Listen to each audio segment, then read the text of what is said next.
காலையில் மட்டன் குழம்பும் தோசையும் வச்சு நல்லா சாப்பிட்டாச்சு வயிறு முட்டை. அதுக்கப்புறம் என்னடா பண்ணுறது, சமைக்கணுமா அப்படின்னு நான் சோம்பேறியாக உட்காந்துட்டு இருந்தேன். இத்தனைக்கும் ஒரு ப்ரான்லாம் க்ளீன் பண்ணி வச்சுட்டாரு. அப்போவுமே சமைக்கணுமான்னு சோம்பேறியாக இருந்துச்சு. அதுக்கப்புறம் தான் இரு நான் பண்ணுறேன்னு சொல்லிட்டு அவரோட ஸ்டைல் ப்ரான் தொக்கு பண்ண ஆரம்பிச்சிட்டாரு. எங்கள் வீட்டில் மேக்ஸிமம் ப்ரான் தொக்கு பண்ணும்போதுலாம் எப்போவுமே அதில் முட்டை வச்சு தான் பண்ணுவோம். ரொம்ப நல்லாயிருக்கும். அதுதான் அவருக்கும் பிடிக்கும்.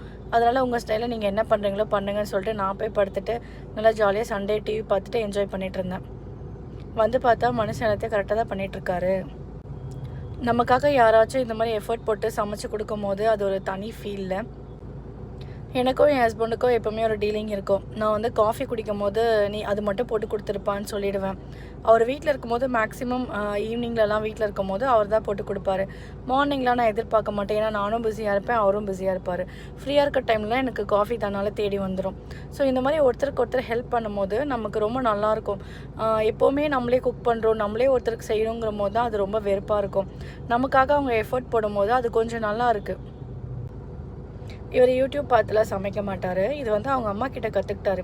இவருக்கு ஒரு டிஷ்ஷு பிடிக்குதுன்னா அது வந்துட்டு எப்படி பண்ணுறதுன்னு சொல்லிட்டு அவர் அப்போவே பார்த்து வச்சுப்பாராம். ஸோ அதெல்லாம் தான் நான் இப்படி தான் எங்கள் வீட்டில் நாங்கள் முட்டை போட்டுலாம் செஞ்சது கிடையாது. ஸோ இங்கே வந்து தான் நான் இதை சாப்பிட்டேன். ரொம்ப நல்லா இருந்துச்சு.